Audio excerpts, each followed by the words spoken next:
Paz do Senhor Jesus. Bom, mais uma vez aqui, né, dando play em Jesus, para pensarmos juntos à luz das Escrituras.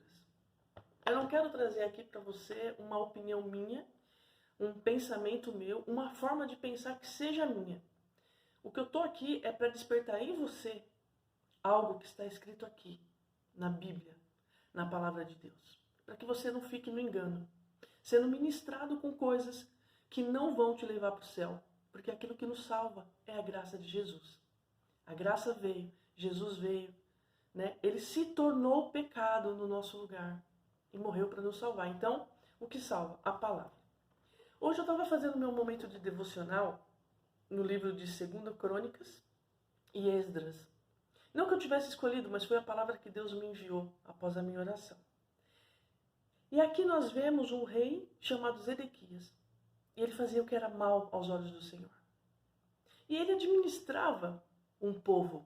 Ele era líder sobre um povo, o povo de Deus. Porque há muito tempo atrás, as pessoas não queriam mais o governo de Deus e então eles começam a clamar ao profeta Samuel, um rei. E o primeiro deles foi Saul, que também, enfim, só justificava pecado. Até então que veio Davi e vieram outros reis bons, né, que faziam de acordo com a vontade de Deus. Mas infelizmente, como nos dias de hoje, muitos reis, líderes que se dizem e que se nomeiam estar ali para o bem, tenho minhas dúvidas. Mas observa uma coisa, como você vê os partidos políticos e como você vê as instituições. Posso te dizer uma verdade? É o mesmo princípio, tanto de um como do outro. Sabe por quê? Porque a pessoa, ela se engaja na política porque ela quer o bem comum? Não. Porque ela quer o seu bem comum. E aí ela desenvolve Será que eu falo? Falo. Ela desenvolve um discurso político. Sabe para quê? Para justificar os impostos que ela vai recolher, os benefícios que ela vai reter, aquilo que ela não vai fazer para o povo, em nome do quê? Do bem comum. Por que muitas pessoas defendem aquele tal presidente? Que eu não estou aqui para falar nomes de homens. Mas por que as pessoas defendem tanto aquele tal presidente? Independente de quem seja, do nome dele, desse nome que você pensou. Sabe por quê?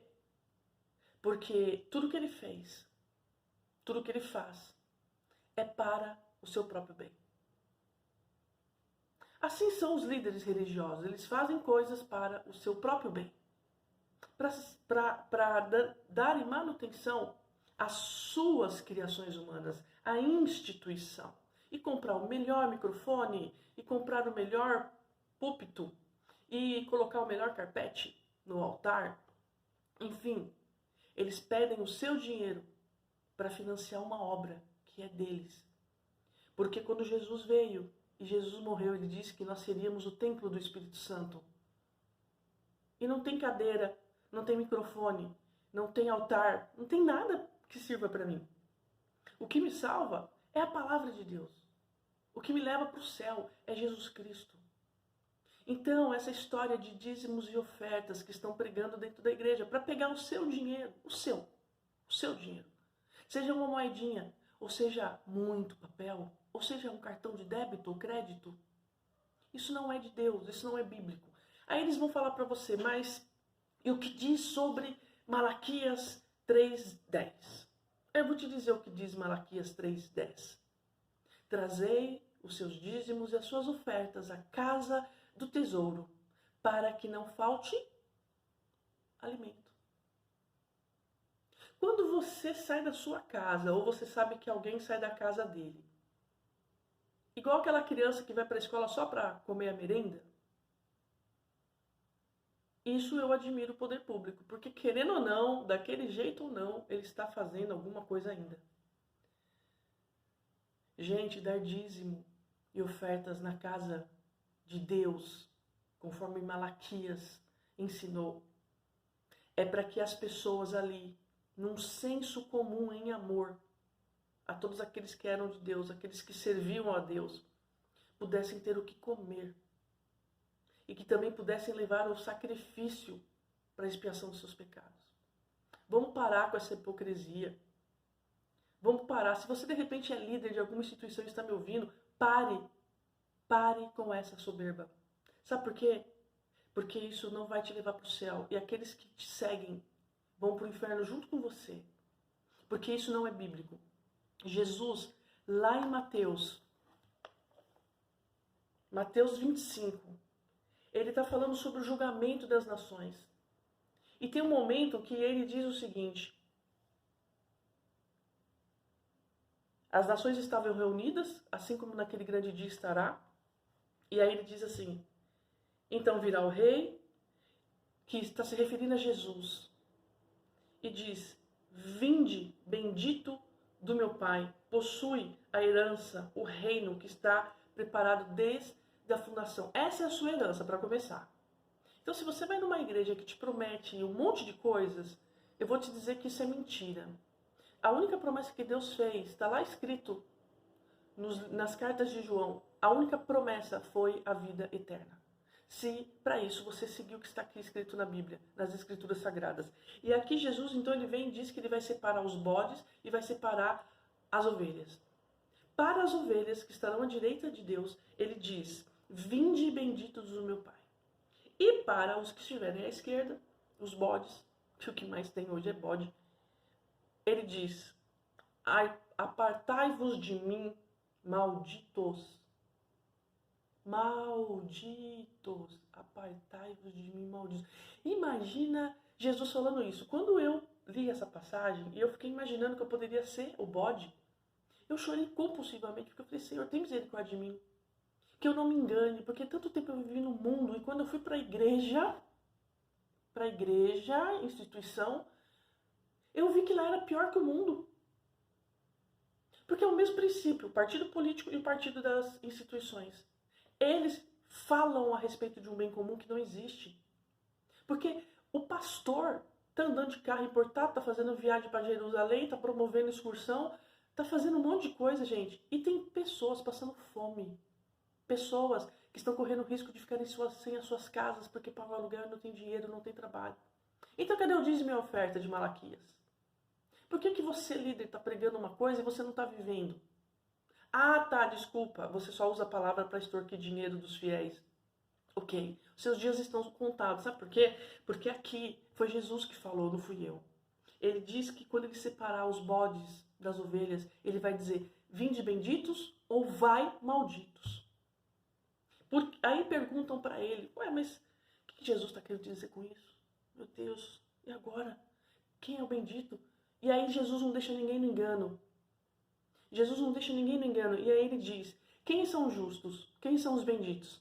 São aqueles que me deram o que comer, o que beber, que saciaram as minhas necessidades, que hospedaram os estrangeiros. Quem são os estrangeiros? Tem igreja por aí falando que é o homoafetivo. Gente, vamos parar. Vamos parar de falar que homoafetivo é que é o eunuco, que é o estrangeiro, e coloca um contexto diferente na palavra. Se Deus quiser salvar, ele vai salvar, independente de ser hétero ou homo. O que importa é que vivamos a palavra. É esse o conceito. Mas eu também não quero entrar nesse assunto polêmico. Mas para de distorcer a palavra para defender bandeira. É isso que eu estou falando. Ativismo, não. Nem para negro, nem para gordo, nem para homoafetivo, nem para nada. Ativismo não, é evangelho. Porque o gordo, negro, homoafetivo, hétero, seja lá o que for, vai ser salvo se Jesus quiser. E Jesus tem poder para transformar tudo, se ele quiser e se for o que ele quer. Então vamos acabar com essa hipocrisia de ficar falando contra determinadas minorias.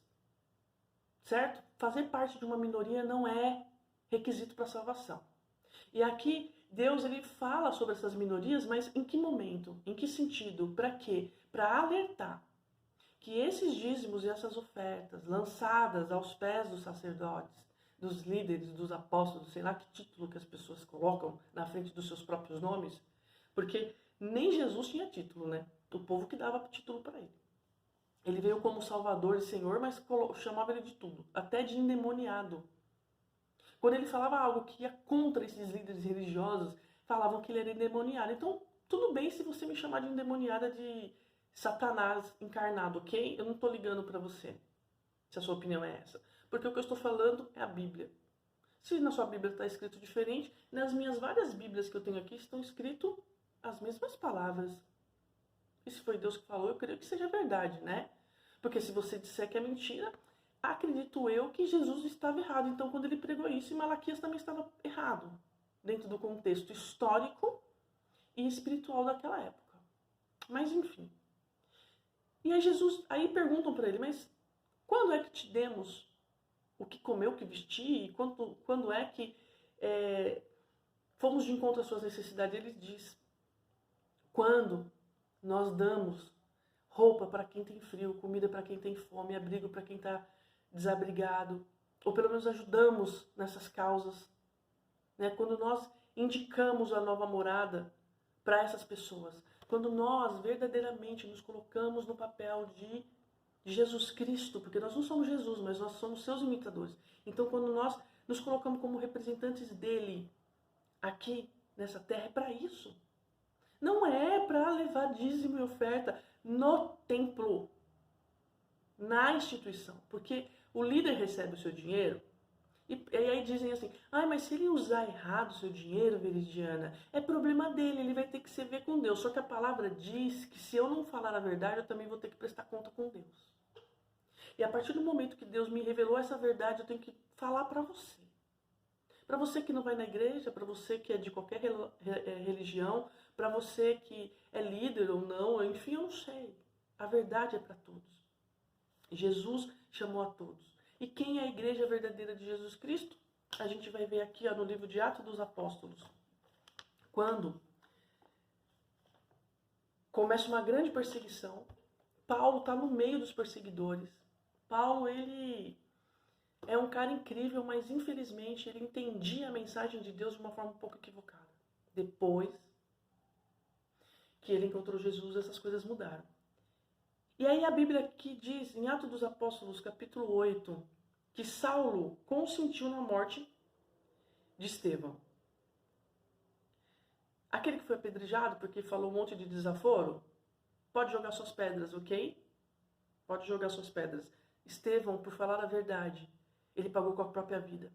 Porque ele desafiou aqueles líderes naquele tempo e esfregou a verdade santa na cara de cada um deles, a respeito daquilo que eles estavam fazendo com a igreja de Cristo. Matando o próprio Cristo todos os dias. Convertendo, distorcendo a palavra. Conversão no sentido de voltar atrás da verdade para pregar uma mentira. De forma equivocada. Porque Satanás fez isso, sabia?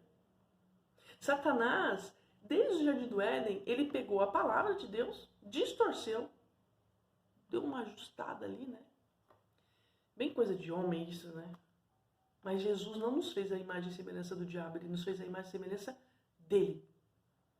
Então, se você aceita essa prática e não denuncia, você está... Deixa eu ficar quieta. Mas você entendeu, né? Quando você não faz o que Deus serve, o que Deus manda, você serve... Beleza, ao diabo, é isso aí mesmo. E aí, aqui no capítulo 8 do livro de Atos dos Apóstolos, diz o seguinte. Fala que Paulo assolava a igreja indo nas casas. E pegando as pessoas de dentro das casas e levando para as prisões. A igreja não é a instituição. O que estão fazendo é uma prevaricação contra o evangelho. O que estão fazendo é um abuso. Eu estou indignada com essas igrejas. Eu estou indignada com essa postura religiosa, dizendo que o dízimo e a oferta é para deixar o templo que você frequenta mais bonito? Com microfone mais potente? Com som mais limpo? Por favor, gente. Por favor. Vamos tomar vergonha na cara. Sabe? Vamos parar de enganar, de extorquir dinheiro das pessoas. Vamos parar de sermos falsos, hipócritas. Eu me coloco no meio disso tudo também, porque eu também sou humana. Mas eu nunca vou concordar com essa prática maldita de investir dinheiro em coisas que vão passar em templo, em matéria. Enquanto pessoas necessitadas estão morrendo. Primeiro pela falta do pão de Jesus, a palavra que alimenta o espírito. E depois, por ver tantas pessoas passando necessidades. E líder religioso indo todo ano para Jerusalém, se banhar no Rio Jordão. Ele está precisando muito de santidade, esse cara, hein? Porque se Jesus não alcança ele aqui onde ele está, ele tem que ir para Jerusalém para se santificar. Ele está fazendo o que aqui com essa igreja aberta? Fecha as portas, querido, querida. Fecha as portas. Você está falando que vai se batizar no Rio Jordão. O batismo é um só. Se você creu de todo o seu coração, seu batismo é um só. Por que tem que ir lá para o Rio Jordão? Ficar influenciando pessoas que o batismo de lá, naquelas águas, tem mais poder do que um batismo feito aqui, numa piscina, num rio, num riacho, sei lá onde. Gente, isso é inversão diabólica da palavra de Deus. Deus, ele é onipresente. Ele está em qualquer lugar onde estiverem duas ou mais pessoas reunidas no nome dele. O que estão fazendo com o nosso evangelho? O que estão fazendo com o sacrifício de Jesus naquela cruz?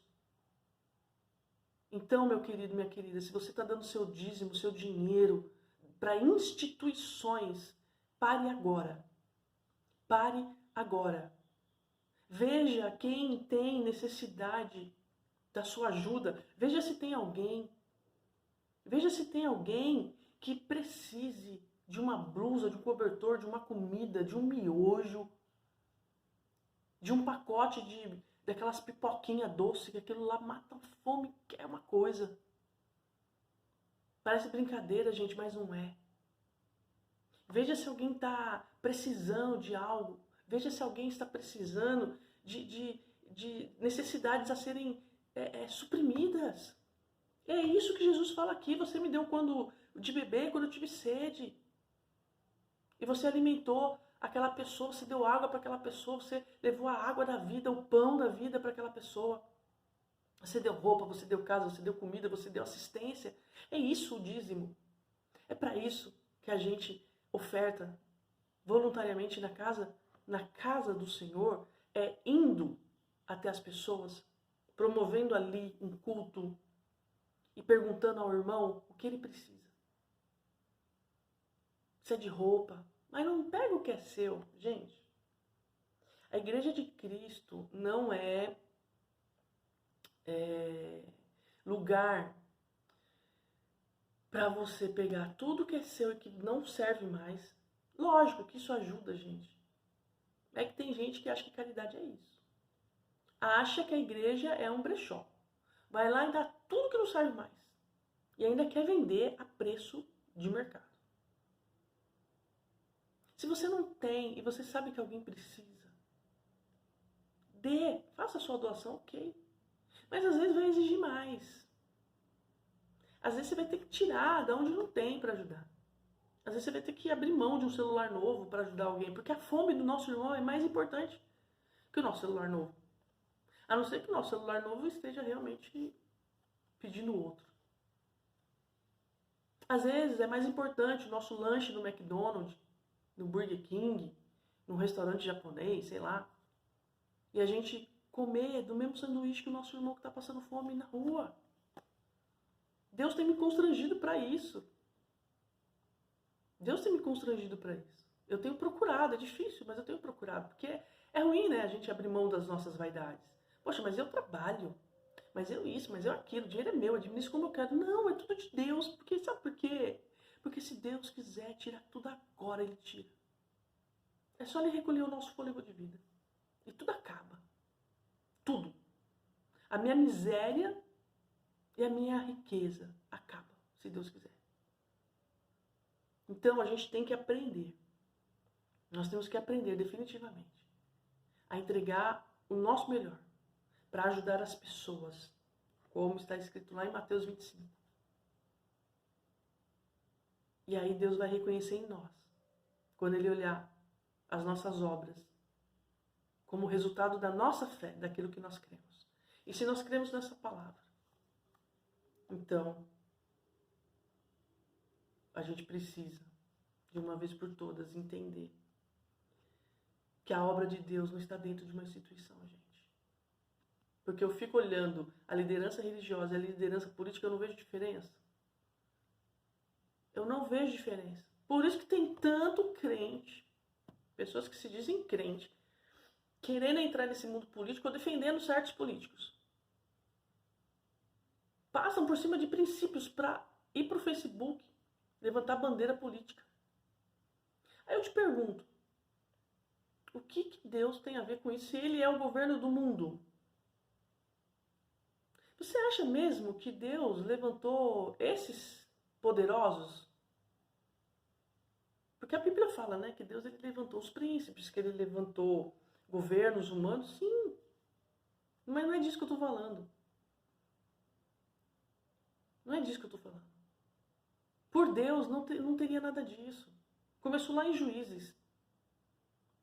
Quando Deus ele levantava um juiz para julgar a humanidade, de acordo com os princípios de Deus. E por que a gente tem que ficar se porcalhando com política? Ah, mas nós temos que ter conhecimento, né? A palavra diz que nós temos que crescer em graça e conhecimento. Mas sabe o que é esse conhecimento, irmão? Irmã? É a palavra, não é conhecimento do mundo.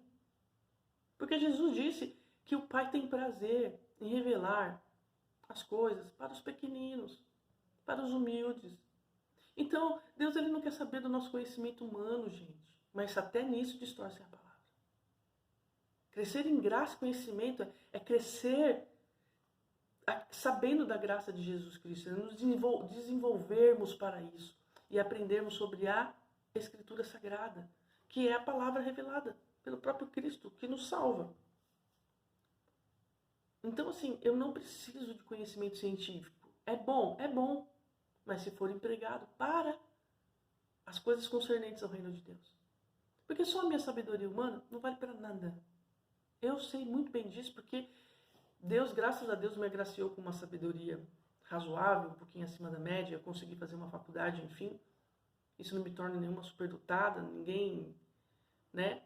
Mas, depois que eu comecei a ler as Escrituras, eu vi que todo aquele conhecimento jurídico, de leis e de doutrinas, de sociologia, economia política, blá, blá, blá, filosofia jurídica, sociologia jurídica, tudo não serviam para nada. Aqui eu tenho tudo isso. Eu tenho sociologia, eu tenho filosofia, eu tenho psicologia, eu tenho medicina, eu tenho direito, eu tenho engenharia.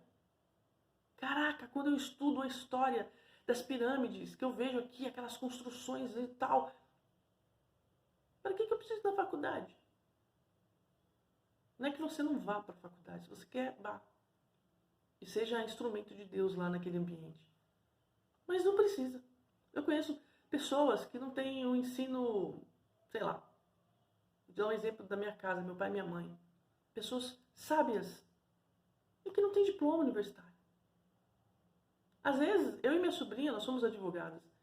E esses dias, conversando com meu pai e com a minha mãe, a gente olhou uma para a cara da outra e falou assim, caraca, sem o conceito jurídico, mas eles entenderam exatamente qual é o senso de justiça nesse caso. Porque ela estava fazendo o processo, naturalmente nós estávamos conversando a respeito de algumas questões. E o meu pai, ele falou algo assim que eu, caraca, e não foi para a faculdade para saber aquilo porque é tão óbvio. Uma pessoa sábia, ela fala umas coisas tão óbvias que nos surpreende. Meu pai é um cara muito sábio, a minha mãe é uma mulher muito sábia. Graças a Deus. Graças a Deus. Então, assim, que nós possamos olhar para tudo isso que as igrejas estão fazendo, a igreja não, a instituição está fazendo, e veja o que você está fazendo com o seu dinheiro. Obedeça a Deus. Examine as Escrituras. Veja o que Deus fala a respeito de dinheiro. E para que vai o dinheiro? Porque Jesus também pagou tributo a César. Quando ele manda Pedro ir lá e pegar 2 dracmas no peixe.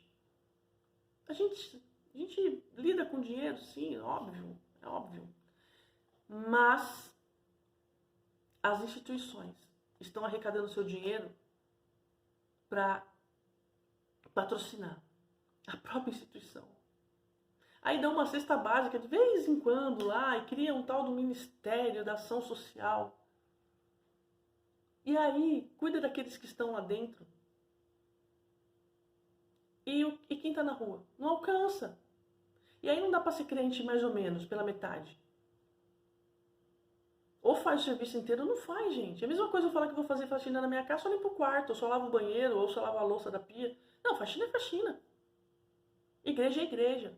Obra missionária é obra missionária. Não dá pra ir lá e só falar metade. Eu falo assim, ó, agora eu vou te contar uma história. Então, você conhece Jesus? Jesus é 3 pontinhos. Agora você deduz o resto. Não, gente, é coisa inteira. Isso é fazer com excelência. Aí monta uma instituição glamurosa e fala, ai, pra Deus é com excelência. Que excelência? Você acha que Deus está olhando para aquela instituição? Quando ele olhar e falar, não, peraí, investiram muito dinheiro dos meus fiéis aqui nessa instituição, eu preciso salvar. Ai, eu sou Jesus, eu preciso salvar porque, na boa, se ele não encontrar fundamento na palavra, se quando Jesus olhar para nós e não nos ver como ovelhas que ajudaram os pobres, os necessitados, as viúvas, os órfãos, os carcereiros, seja lá quem for, nós ficaremos do lado esquerdo como bodes e não subiremos. E não subiremos. Essa é a palavra. Isso é o verdadeiro significado de dízimos e ofertas. Malaquias 3:10. Então, se você está pregando para algumas pessoas dizendo que elas estão roubando o dízimo e a oferta da casa do Senhor, porque elas não estão entregando dinheiro aí nas suas instituições, você é mentiroso. Porque também rouba dízimos e ofertas aquele líder que pede dinheiro com essa desculpa e não aplica o dinheiro no retorno para a própria membresia. E não precisa ter carteirinha de crente para ser cristão, não. Carteirinha é para ser sócio daquela instituição, para ser membro daquela instituição. E tem igreja por aí fazendo Santa Ceia Eclesiástica de manhã e fazendo à noite para a membresia a Santa Ceia. Gente, eu não entendo. Não é o mesmo corpo? Jesus, quando fez a ceia lá com os discípulos, Judas não estava lá, gente. Por que tem que fazer Santa Ceia de manhã para o corpo eclesiástico e à tarde para a membresia? Vocês são loucos? Vocês são loucos? Não, só pode ser. Pessoas conhecedoras da palavra fazendo divisão. Reino dividido não prospera. Isso foi o próprio Jesus que disse, reino dividido não prospera. Vocês estão dividindo a casa. Vocês estão colocando de um lado pessoas que fazem e do outro lado pessoas que não fazem. No conceito humano de vocês. Isso é doideira, gente. Isso não é bíblico. Isso não é bíblico. Me mostra na sua Bíblia onde tem divisão aqui na hora do partir do pão. No partir da ceia, do corpo de Cristo. Vocês estão participando 2 vezes do corpo de Cristo. E excluindo pessoas na primeira, porque vocês são a elite. Então vocês participam primeiro do corpo de Cristo? Não entendi. De verdade, me mostra na sua Bíblia, por favor. Mas me mostra com decência, tá? Me mostra com decência, porque eu estou muito disposta a algumas coisas que Deus tem colocado no meu coração, mas vem na decência da palavra. Porque a situação já está difícil, não torna pior a sua situação, se você é líder e está ouvindo, ainda mais difícil. Porque Deus não está se agradando nadinha. Enfim, são coisas que Ele tem falado comigo, que Ele tem tratado comigo. Dízimo e oferta, para terminar. É aquilo que você faz olhando o bem comum das pessoas. Dízimo e oferta não é para sustentar instituição, pagar conta, pagar isso, pagar aquilo. Se alguém quiser e tiver dinheiro para manter isso, ok. Receba como se fosse na sua própria casa, porque quando eu recebo visita na minha casa, ninguém paga a conta, ninguém lava a louça. É tudo por minha responsabilidade. Então, se você resolveu ter uma instituição, pague com o seu dinheiro, não explore a fé alheia.